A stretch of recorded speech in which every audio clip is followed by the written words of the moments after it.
Assalamu alaikum wa rahmatullahi wa barakatuh. Peace, mercy, and blessings of God be upon you, and welcome back to Join the Mahdi. I'm your host, Ardijan and Mahdi. And I'm Alexandra Mahdi. So, we're here in this program, always coming up here, talking to the people about Abu Sadiq, talking to the people about the proofs behind why it is that he is who he is, what are the evidences behind it, and answering the many questions that the people are confused about and bringing up topics that people are confused about. One of the biggest and most popular topics, Alex, has so far been about the Quran, whether the Quran is a true book or not, or if it's corrupted or not, about the hijab, about alcohol, about prayer, and many of these things. But I think that what the people don't seem to understand is that, all these questions are good and they're valid and people should ask about their religion. But I think that the people, instead of asking first and foremost about the jurisprudence, they should first and foremost ask about how it is that we can identify if Abu Sadiq is truly who he claims to be or not.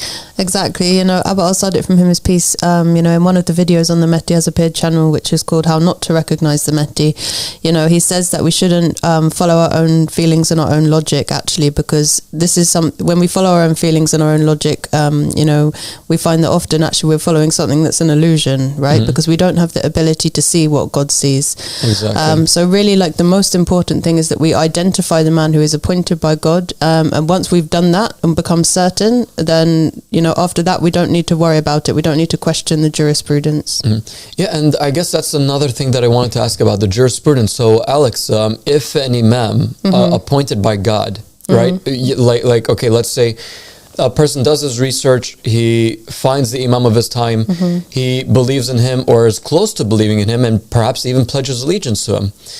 If that person sees that imam that is appointed by God changes the sharia, for example, he makes halal what God made haram previously, or he makes haram what God made halal previously, is it justifiable that when a person sees that they deny the one that God sends?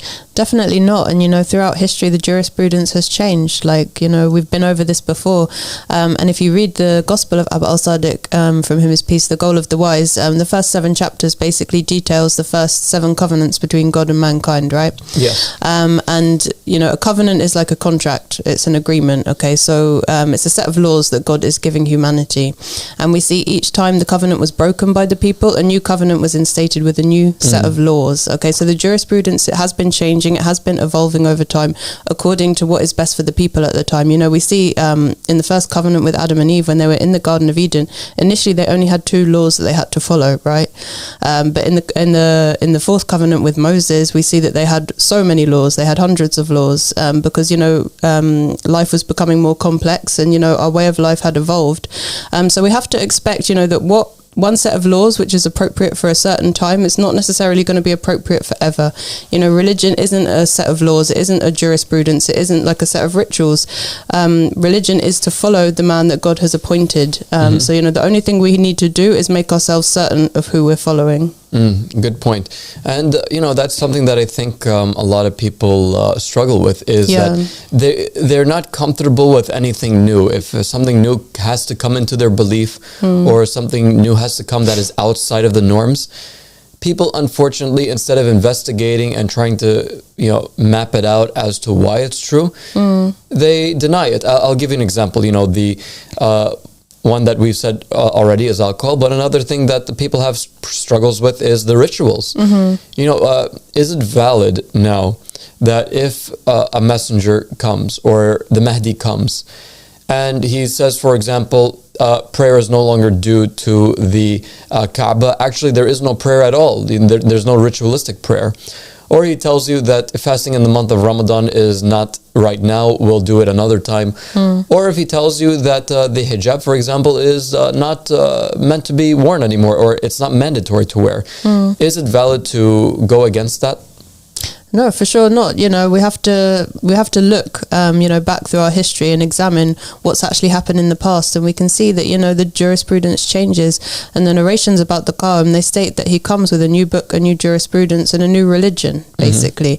So we have to expect change, and no one likes change, and no one likes to think that what they've been following, what they're believing in, isn't right.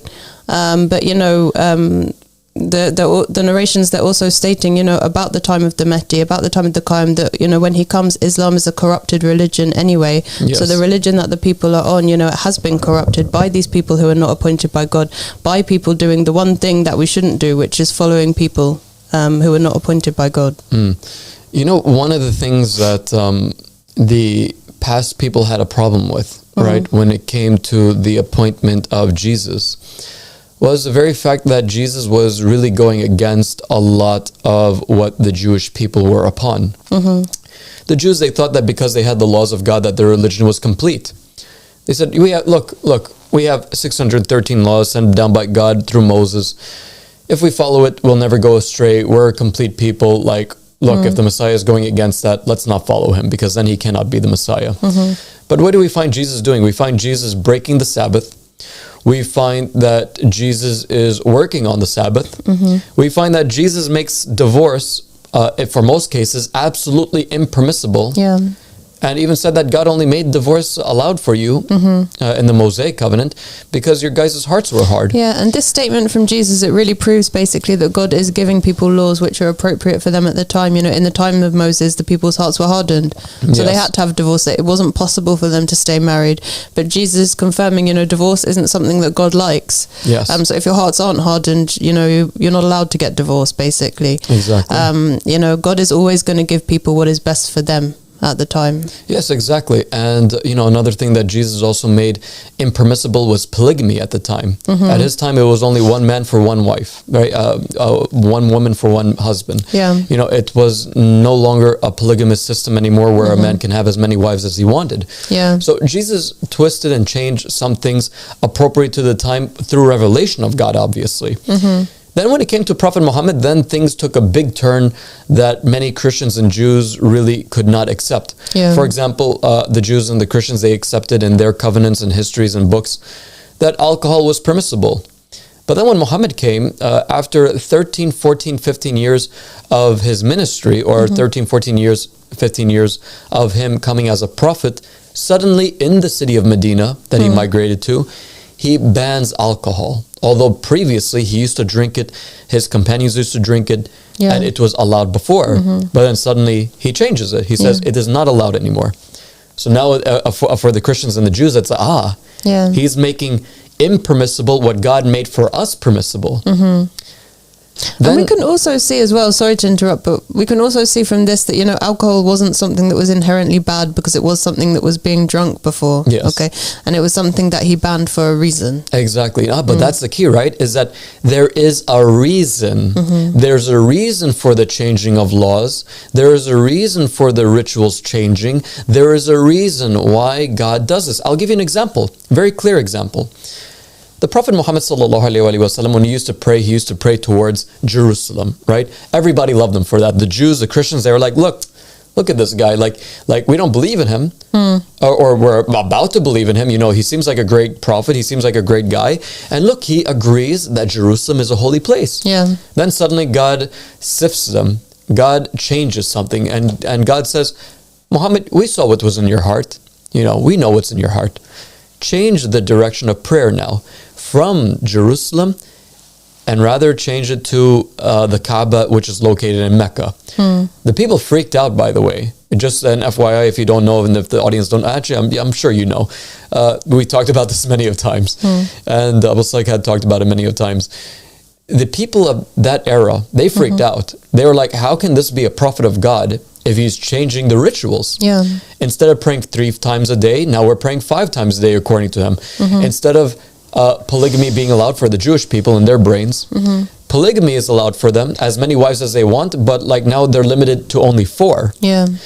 And for the Christians, for them it's like, well, Jesus only said 1 wife, but now this prophet is coming back with polygamy and saying you can marry up to 4. Yeah. So for them, It doesn't make sense. Why is this prophet that is sent changing the Sharia? Why is he changing the practices? What's wrong with him, they'll probably say. But now it's the case with the Mahdi, Alex. Unfortunately, the people have not learned from history. Yeah.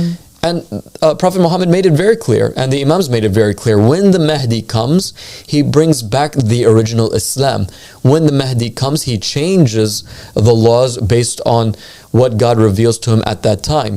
When he comes with a new matter, a new book, a new sunnah, a whole new matter that is going to be difficult for the Arabs. Yeah, exactly. And it's difficult for the Arabs, it's difficult for the people who have been on the religion, basically, and they've been following a religion that's been corrupted, or they're following an outdated jurisprudence. It's hard for them, it's heavy on them to change what they've been following or to accept something that they haven't been following.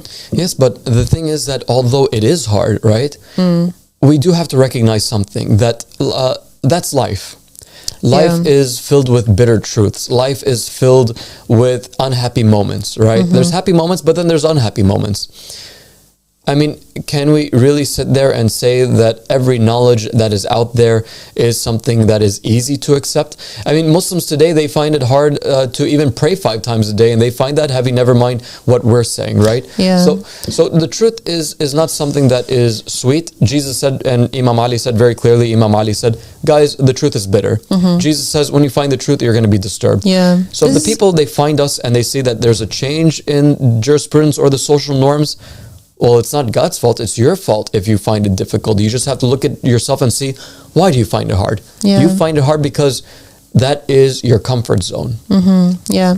And I'd just like to remind anyone watching, anyone on TikTok or on the satellite channel, please do call in, please request as a guest. We'd love to speak to you and answer any questions that you have. And yeah, Ardijan, this is the issue with religion. We can't just twist it into being something that we want to be true. Exactly. Or what we'd feel comfortable with or what we'd prefer. We have to accept what God is giving to us. We have to accept, what God is saying to us. Because, the message of all of the prophets and messengers, it was to deny the self, to go against ourselves. And this is something which is uncomfortable, actually. It's not something that we always want to hear, but it is something which is for our best interests in the long run. I mean, it's kind of like the story about the sweet shop owner and the doctor, right? So you have a sweet shop owner who everybody loves, he gives you candies, he gives you sweets, he gives you whatever that it is that you like that makes you happy. But then the doctor, he gives you the bitter medicine and says, look, this is better for you and this will heal you, this will make you better. And that sweet shop owner is just deceiving you, shoving your mouth with sugar and sweets. Making you more and more sick and killing you. Yeah. Exactly. Yeah, exactly. But that is the knowledge that God brings. God does not bring a ritual to a people, except that it is for their betterment. But then if these rituals, which are practiced for 1,000 years, finally heals the people, or it becomes an outdated medicine, well, then the medicine has to upgrade, or this medicine now has to change, right? So why was the prayer there? The prayer there was made as a way for the people to be disciplined, not for any other reasons. The 5-time daily prayer was to discipline the people and to make them remember and be God conscious. Exactly. It's like the 5 daily prayers is like a means to an end, right? Like It's not the be all and end all of the religion. It's kind of like if someone told you, like, I want you to go to the gym and work out so you can get strong, so you can do a specific job. It's kind of like, oh, you just took the aspect of going to the gym and working out, but you didn't do the actual job that you needed to get strong for. It's you're missing the point, basically, because the 5 daily prayers were there in order to get people to a state where they're more able to accept the true meaning of prayer, which is the wilayah of the Imam at the time. And this is something that we ask like so much, but really we need to think about what makes sense here, because the true religion is submission, right? Submission to God through the Imam at the time. So obviously we need to obey and follow God. And how are we obeying and following God if we're just praying 5 times a day and then doing what we want in the rest of our life? This isn't a life that's led in submission to God. This is a life that's led in doing what we want, essentially. No, it is doing what we want, because essentially what you are doing is you're inventing a God in your head. You're inventing a God that is pleased with your acts and is displeased when you feel the slight bit of guilt in terms of what you think is true and false. So, and everybody has that, or most people have that, except for the ones who follow the Imam of the time, because although you can lie to yourself and say God is pleased with me, once the Imam of the time comes and says, hey, actually what you did was absolutely wrong, now there's no excuse. You cannot say God is pleased with me now, because you have that intermediary between you and God that's telling you that, no, what you did was absolutely wrong. Yeah, definitely. And that's the thing with the people, right, is that the prayer is no longer a disciplinary act. It is now more like an exercise and a hobby for the people, and it's something that people enjoy. They show it off. They're proud of it. But take that away from them now and see, will they be obedient to God? And imagine that. I mean, it's crazy, right? God commands you to pray, right, in the Old Covenant.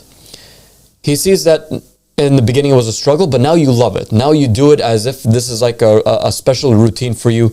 And maybe even you get bored, but you're doing it anyway. But you believe that if I don't pray, I'm going to go to hellfire. But now God tests you and says, hey, look, I'm going to take away the prayer from you. Actually, there is no prayer. How are you going to behave? These people now, unfortunately, when we tell them that the physical ritual prayer is no longer valid, and that actually it is not something that God is looking for, and that God is not looking for anymore, the people flip out, especially when we tell them that, yes, the Quran, it says pray, and it says hold on to the prayers, and to make sure that you are doing the acts of prayer, right? We have said and interpreted, not from our own selves, but from the Imams themselves, the successors of Prophet Muhammad, that the prayer is the guardianship. Exactly. The prayer is the walayat. And there's narrations from the Ahlul Bayt which actually state, we are the prayer. Exactly. Because to follow them is the true meaning of prayer. Like, these meanings have just become distorted. And we're not saying that it's also forbidden to pray, like if someone feels that it helps them, then for sure it's not a bad thing to do. But, the whole point is, don't miss the point. Exactly. Okay, don't pray and then think that you're right with God if you've rejected the Imam at the time, if you've rejected the successor of the Prophet Muhammad, peace be upon him, and his family. For sure, you're not on a good path if you've done that. So as long as you understand that, the essence of religion is to accept the Imam of the time, like the Prophet Muhammad, peace be upon him, and his family, he said, whoever dies without finding the Imam of the time, he dies the death of ignorance. If we reject the Imam of the time, but we keep praying and think we're okay, we're going to be on ignorance, basically. And if we remain on ignorance, then what does that make us? That makes us people who are lazy. It means that we don't really care, and it means that we are not sincere. But thank God that is far from the truth. We are sincere people who sincerely looked for God. We did not know where God was. We were honest with ourselves. We were aware that there was something out there greater than us, and we know that we were not in contact with Him. And we took that time to investigate this matter, and we found it to be true. And now we are here together with the Qa'im, the riser of the family, Muhammad Abdullah Hashim al-Sadiq, from him his peace. And today we are the only ones really that are actually performing the true prayer. And by the way, actually we do have a caller who wants to come up. Hassan Khan, Assalamu alaikum wa rahmatullahi wa barakatuh. Wa alaikum salam. How are you guys doing? Good, thank you. We're good. How are you, man? Yeah, not bad.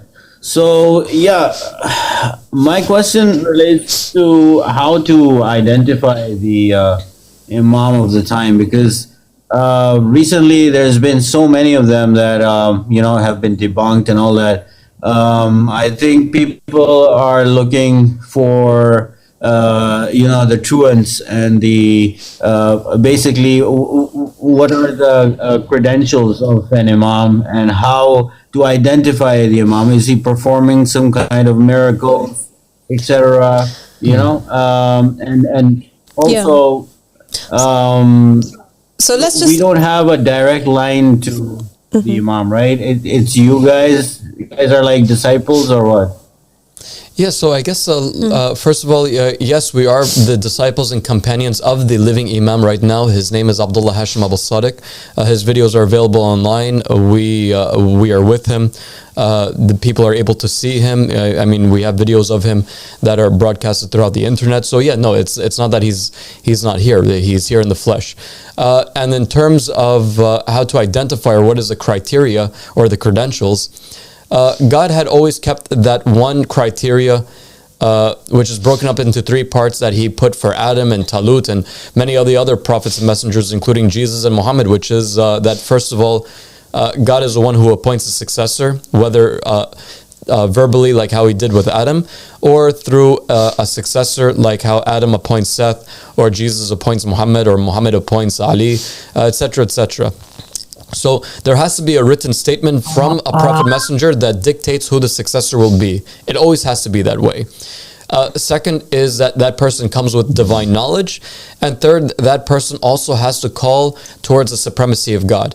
If all three of these things are found within a man, then that man is appointed by God. So in terms of the Mahdi right now, who we are with, his name is written in the wasiyah, or in the will of Prophet Muhammad, that the Prophet dictated before he died, all of his successors, the 12 Imams and the 12 Mahdis, and he labeled out all of their names. So Abdullah Hashim Abu-Sadiq, he is the second Mahdi written in the will of the Prophet. His name is in there, mentioned as Abdullah. And the Prophet said about the will, he said, nobody can claim it. He said, hold on to it and you'll never go astray. And one of his successors, Imam Ja'far as-Sadiq, the sixth Imam of the Ahlul Bayt, said that nobody can claim it except for its rightful companion. Otherwise, God is going to cut off his age. So basically, because he's claimed it. So, go on. All right. So can I just know the point? Sorry, Hassan, you're breaking up. I think you're having some connection issues. Okay, I think Hassan Khan has some internet issues. Assalamu alaikum, brother. Okay, unfortunately there seems to be a connection issue with Hassan Khan. I guess we'll take up the next caller until Hassan Khan can fix up any internet issues that he may have. And I just want to go back to one point the caller made, is he going to come with miracles, right? This is a question that we get asked so many times. But miracles, they're not a proof for, being sure of the Imam at the time, right? Because, for sure he can, Abu al-Sadiq, from him his peace, he can perform miracles like many other of the prophets and messengers in the past have done. But miracles aren't a proof. They're not the only criteria we should use, because, there are narrations which say that the Antichrist can perform miracles. And, if we use miracles as a criteria, then we can't blame people who end up following the Antichrist. So these three criteria, the appointment, the knowledge, and the call to the supremacy of God, this is a way for us to be 100% certain. These three proofs will not exist in any single man except that he is the one who is appointed by God. Yeah, exactly. And, I just want to expand a little bit about this whole miracle thing, right? Because the thing about miracles is that the human beings are not able to distinguish or identify if something is a miracle or if something is, let's say, magic, right? Because when Moses came and Moses performed his great feats, right? The people called it magic, right? It was a miracle, but they called it magic. When Jesus turned water into wine and when he raised the dead, they said that he's a magician. Even the Pharisees said that the reason why he's able to perform exorcisms, take jinns out of people's bodies, was because he himself is a demon. Or basically an anti-Messiah who is controlled by a demon, so he's able to control the demons and stuff. And about Prophet Muhammad, when he split the moon in half, my God, the moon, he split in half. And the people, what did they say? Quraysh, his own people in his own city said, yeah, look, this is just obvious magic. Hey guys, look. The guy split the moon. This is clear magic. So it was a miracle, but the people thought it was magic. So when the Mahdi comes and he performs miracles, right? What do the people do? They fall into the same mistake. Because they see something that they're not able to explain and they see that it is a fact for what it is, which is a miracle. They always expect bad, so therefore the conclusion they have is that, hey, this is magic, he's using magic. This must be something bad, basically. This must be something bad. I mean, look at the Star of David that he has. It must be an occult symbol. Oh my God. And you know what? This point you made that people always expect bad, this is actually such an important point, right? And this is why we can't rely on our own feelings and our own logic in order to identify the Mahdi, because our own feelings are going to tell us something bad, especially like the world we live in. It keeps us in such like a negative state of mind. And so many like dark things have happened in the last few years, like the last period that we've been living in. So it's like, I think like so many people, their minds are trained to expect bad, expect the worst when they see something. And it's like, it's almost like hope feels like impossible because we haven't actually had our connection with God in such a long time as humanity. But this is what the narrations have stated, that the world would become so dark before this time that we've been promised, when God's kingdom is going to be established. And because the world has become so dark, I mean, do the people not think to themselves that, hey, maybe the Mahdi should come? Because why? One of the signs about the Mahdi coming is that the world has to be in a state of complete oppression and tyranny. Well, if the people look at the world today, yeah, that is the state of the world. We have people running the government, running the police forces, running the tax offices, running the home offices, running every aspect of society, completely milking innocent people dry of whatever goodness and whatever wealth that they have. And people are being butchered, kidnapped, lost, raped, and all these things are happening in this dark world. The world is filled with injustice and oppression. And then what does the Hadith say? It says, the Mahdi, after the world has been filled with injustice and oppression, replaces it and fills it with justice and equity. So, guys, as much justice and equity as there was injustice and inequity before. Exactly, and it says the whole world is filled with it, and then he replaces it with that. Just as much oppression and corruption there was, he replaces it with justice and equity. So, I mean, if it's not now, then when? Because I mean, it cannot get any worse than this. Yeah, literally, I can't. Yeah, and and this is something that I think the people need to wake up to, is that many of the end time signs have taken place. Many of the end time signs are happening. Major signs are taking place, like for example, the appearance of the Sufyani, the appearance of the Yamani, the appearance of the Qa'im, and all these things have taken place. But the people today, unfortunately, are still heedless. Yeah, exactly. And I'd just like to say, anyone watching, please feel free to request as a guest, or to the previous caller, if your connection is back, please do call again. And yeah, exactly. We see people behaving in the same way as they did in the time of Noah before the flood, right? Where Noah was like preaching to the people. Basically, he was warning them that a flood is coming, and basically the people, they were just sticking their fingers in their ears and putting their clothes over their faces, so they didn't actually have to see or hear Noah, like to avoid like doing anything, basically to avoid like listening to what he was saying and hearing the message that he's saying. And these people, they ended up unfortunately perishing in the flood. And Abu al-Sadiq, from him his peace, he said that people who die in a punishment from God, like they don't come back. Like this is it for them. So he also, the Quran also says, God does not send a punishment until he sends a messenger to warn. And, this is what Abu al-Sadiq, from whom his peace, has been doing since 2015, right? He's been warning people that they need to, come back to God. And he's been warning people that we have this punishment coming. And we've seen the first signs of this. He said that a flood is coming, and it's a flood of blood, basically. There's going to be so much bloodshed and death in the world. And he said, the first drops have fallen. And we can see that very clearly with our own eyes. These... we're on the brink of World War III, for sure, anything could just kick it off, at the moment, everything is so tense right now, and we're having all of these natural disasters, over the last year, it's been, really crazy, so, anyone who's still, not been affected by this and they're still comfortable in their life, for sure we shouldn't stay too comfortable for too long, right? Because, humanity as a whole is in for a really bad time in the coming period. And the prophecies are very clear about the times that we will be living in and that we are living in. Imam Ali, for example, he said about the whole world, he said, the atom will burn the world. I mean, obviously these are nuclear atom bombs that will be dropped. He made that very clear. He said the atom will burn the world. So is the world looking at a nuclear holocaust coming soon? Imam Ali predicted it. For sure it's going to happen. Imam Ali predicted many things. He predicted America. He predicted that country having 50 stars in its nation. He predicted the death of King Abdullah of Hijaz, who was succeeded by a brother who has a messed up eye and has the name of an animal. Imam Ali predicted many things. Prophet Muhammad ﷺ predicted many things. Jesus predicted many things, all of which, most of them, have come to pass already.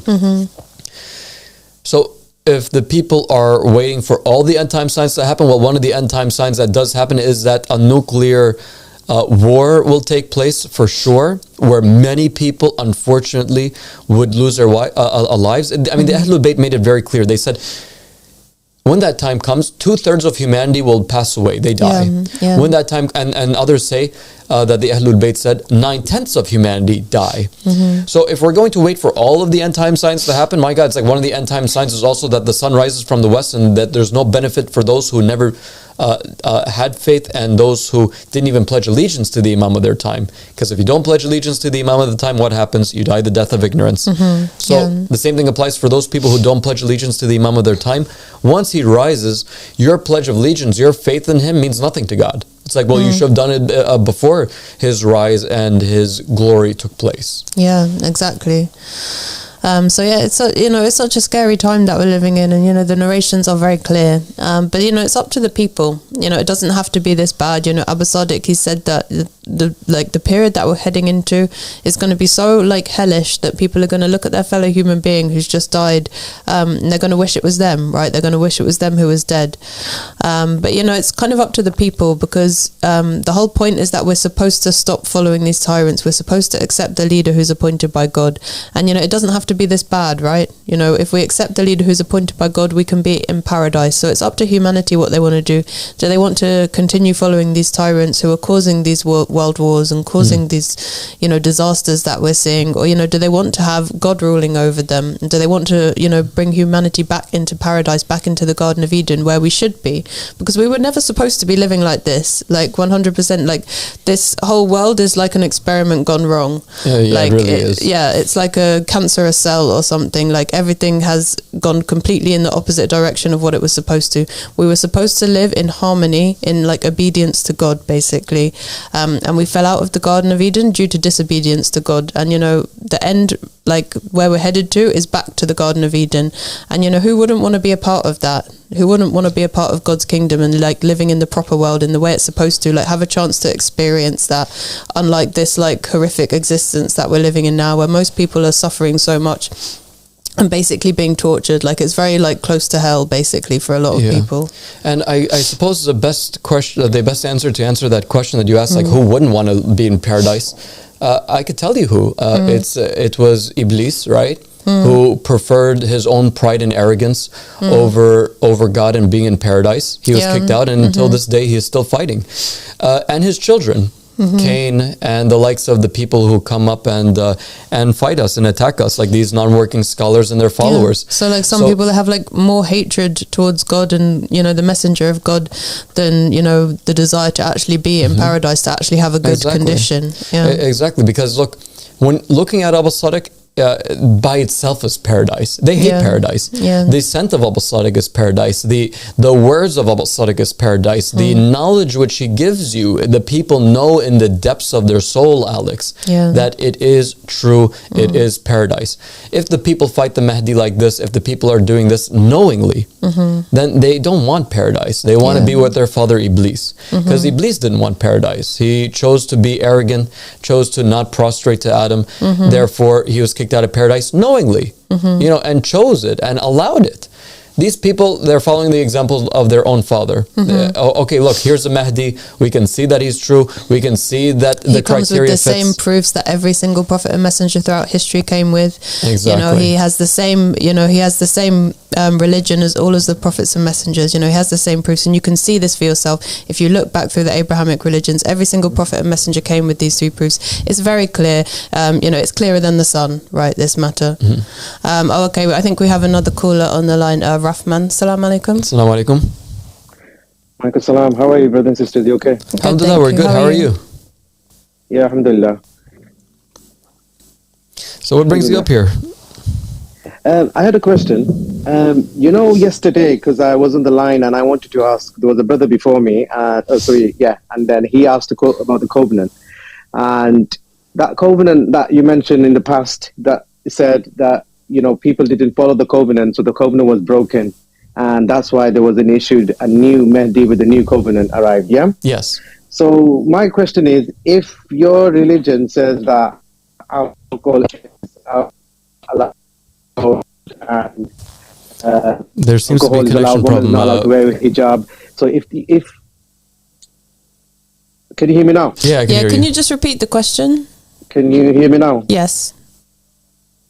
So my question is about the covenant. Now, if the ladies are not wearing hijab and they decide to wear hijab in your religion, and the men don't drink alcohol so they are kind of breaking the covenant. No. No, I think you misunderstood there. Exactly how you mentioned. No, so we don't say don't wear the hijab. We say that hijab was never obligatory and it's a sunnah. So for sure, people can wear the hijab if they want to. It's optional, whether or not they want to wear it. It's just not something that was ever obligatory. And with alcohol, of course, people aren't forced to drink it.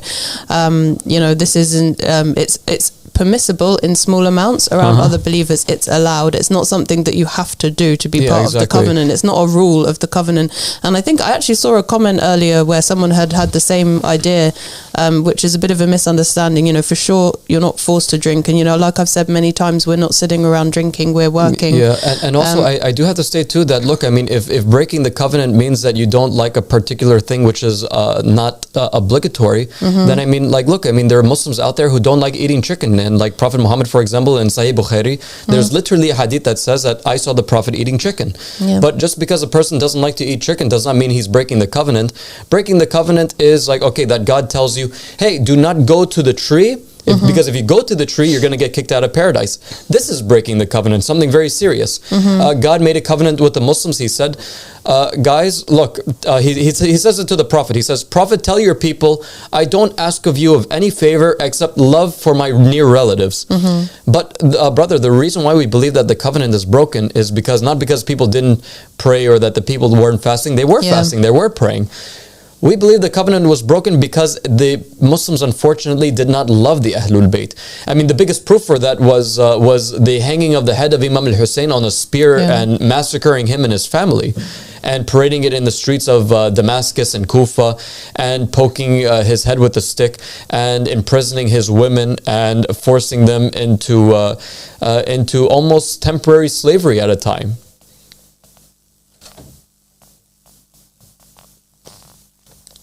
Rahman, we hope that you're there. Hope that answers your question. Yeah, I'm there. I got muted. Yeah, I got the answer, yeah. All right, cool. Is there any other thing that you wanted to ask or wanted to know? And in terms of the... Can you hear me? Oh, yeah, I can hear you now. Yeah, we can hear you now. Oh, okay, great. So how many fundamental are there in the new covenant? How many? Sorry, what was the question? How many fundamentals are there? Fundamentals? Yeah. Do you mean laws? Laws, sorry, yeah. How many laws are there? Look, the main law of the seventh covenant is that we follow and obey the man who is appointed by God, the Mahdi, Abba al-Sadiq, from him is peace, who is appointed by the Prophet Muhammad, peace be upon him and his family.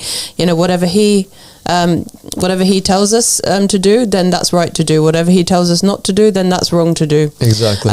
So it's, rather than worrying, about, what's halal and what's haram, what's right and what's not, and trying to, the most important thing is that we do what God is telling us to do through him, through his messenger. I'll give you an example, brother. It's like the Muslims never asked Prophet Muhammad if alcohol was halal or haram, right? It was a silent matter. People drank, and Prophet Muhammad himself drank. But then 13 to 15 years later, Prophet Muhammad came out with a verse and said, guys, look, it's no longer allowed that you guys drink. So they accepted it, So we're not too worried too much about the laws, because if a law is necessary for God or the messenger of God or the imam that God appoints, if it's important for them to tell us, they'll let us know. So we don't have to push on the matter. So in terms of what we have to do, we have to just follow the imam. The imam tells us that, it is obligatory for us to circumcise, we circumcise. If it's obligatory for us to support the qa'im by working, then we work. If it's obligatory upon us that we spend our money on the call in order to make it grow and to succeed, then we do that as well. Is it obligatory that the people come together as one body and as one community? Yes, it is obligatory, and that is what we're looking for. So the covenant, the only way to break this covenant is by disobedience and hatred towards the Ahlul Bayt. Right, okay, fair enough. It makes sense. Can I ask you this question? I have to ask this question again because I didn't get a clear answer. Now that I'm asking with you guys, I hope I get a clear answer. Sure. Our Prophet Muhammad sallallahu alaihi wasallam, he spread the Islam and he had no competition because he was going to the non-Muslims to spread the Islam. Now, in this generation, you have the Mahdi. He's not got only to spread the Islam, but he has to spread the message to the other Muslims as well. So he's got a lot of challenge to do. Yes. So my question is, true. He has to, Yeah, I so mean, he's got a lot of challenge to convince the other Muslim people as well. the narrations And actually, how is it doing? yeah. Yeah, how's he doing? How is he doing, and how is he debunking the other religion? Yeah, do you know, brother, there's a prophecy about that you stated, and you exactly stated just like what Imam Jafar Sadiq said. Jafar Sadiq said, he said that the Mahdi or the Qa'im is going to face much worse and much harder time than Prophet Muhammad did. And then the companions, they were shocked because, okay, Prophet Muhammad like dealt with a lot. They opposed him a lot. So then they said, how is that the case? So then Imam Jafar Sadiq said, he said, because at the time of Prophet Muhammad, he was dealing with people who were worshipping sticks and stones and rocks. But in the time of the Mahdi, he's going to be dealing with people who are trying to use the Quran and interpret it and use it as a weapon against him. Yeah, and this is exactly what we're seeing today. Exactly. So brother, actually what you said was perfect. You actually stated a prophecy from the Ahlul Bayt concerning the Mahdi. Yeah, that was my good question. Thank you for giving me the answer. No, thank you for your That's question, all I have because for today. I mean, I think from your own tongue, God testified on your behalf that what is happening on the ground today is a prophecy fulfilled. Yeah. That's all I have today. Thank you. Rahma, thank you so much for coming up here. God bless you, and assalamu alaikum wa rahmatullahi wa barakatuh. Inshallah, you could come back again and ask whatever questions that you have. And, thank you. Yeah, sure. And check out the link in our bio in the TikTok page if anyone is on TikTok right now, or visit us on our YouTube channel, The Mahdi Has Appeared, or go to the ahmadireligion.org to learn more about us and to learn what it is this call is about and who the Mahdi is. And also we have the written will on our website from the articles which are available there, which give out all of the names of the successors of Prophet Muhammad for you to test out and check for yourselves. Yeah, definitely. It's such an interesting narration, this one about the people using the Quran against him. Yeah. Because it really is being fulfilled, like, like we're seeing it right in front of our eyes, right? Yeah, exactly. The people... And it doesn't even say the Quran, it says the way that they interpret it. So what do they say? Oh, alcohol is this in the Quran. Oh, hijab is this in the Quran. Oh, the Mahdi is not mentioned in the Quran. Quran. Yeah. But then the Mahdi comes and says, guys, you're not even reading the Quran properly. Let me help you. And then he comes out with the tafsir that Allah had mentioned from the tongues of the Ahlul Bayt, his own ancestors and predecessors. Yeah, exactly. Because we need the Imam of the time in order to interpret the Quran. Exactly. And this is why there's so many different interpretations of the Quran, because we don't have that unified following, the man who is appointed by God, who is the one who is has the Quran preserved inside him. And we're seeing this so much, these scholars who are spoken out against Abu al-Sadiq, from whom his peace, they've spoken out against the religion, when they're using these Quran verses, they're using these narrations which are clearly talking about them, the ones who are misguiding the people and putting blocks in the path of people on their path to God. Exactly, and it's all because of these non-working scholars that the Muslims are in the state of ignorance that they are today. Yeah, the scholars, they have all of these books on their backs and memorize all these things like a bunch of donkeys. Yeah, all of that knowledge is stored in their thick heads. That when it comes to talking to their followers, they reveal little to nothing regarding God's true religion. Yeah, they don't reveal these narrations. In the latest episode of Abu al-Sadiq, from him his peace, where he's unveiling so many narrations about the scholars of the end times and how they're the most evil creation under the sky, and how they're misguiding the people, and how they're more dangerous than the Dajjal, and how they're actually devils. These narrations will not be shown to the people by the scholars, and it's the way that the scholars have misguided them. They are the ones who are the ones who have misguided the people. It's made the people unable to accept the truth, right? It's made them so sure of this false religion that they've been fed by the scholars, that when the truth is in front of them, they can't see it. And it's something that's really, really sad to see. And I hope people wake up. I hope they watch this latest video from Abu al-Sadiq, from him his peace, and they see the way that these evil devils are misleading them, and open their minds and, do the research like the Prophet Muhammad, peace be upon him, and his family said we should do. And like Ahmad al-Hassan, the first Mahdi, said that we should do. And don't put our religion in the hands of someone else. Don't trust other people for our religion. Ask God to show you the truth, because these people, they don't care about your hereafter, and they're not going to be there for you on Judgment Day to help you. Yeah. Do you know what? Was mentioned by us too about the scholars? I mean, Abu Sadiq mentioned it very clearly. He said the scholars are those who are going to be supported, and they support the Sufyani, right? What have we been saying? We've been saying that King Abdullah of King Abdullah of Jordan is the Sufyani. We stated that, and we've shown clear evidence for that. Yeah. The Aman message back in 2003, 2004, he made the Muslims sign the Aman message, right? The message of the Sufyani, right? And under that message, he had Muslim scholars sign it and agree upon it. Did you know that prominent Shia scholars signed and agreed to the Sufyani's message today? Wow. Yeah, no, and the people can look it up. It's called the Aman message. But anyway, that's all the time that we have here today. The scholars, just FYI guys, scholars of Islam are misguided individuals who God had declared in the end times. They are the worst of God's creation. They are demons and devils in human clothing. Who masquerade and parade and wear the costumes of prophets and messengers. But anyway, we will talk more about this topic inshallah in future episodes. But anyway, thank you for tuning in, and assalamu alaikum wa rahmatullahi wa barakatuh.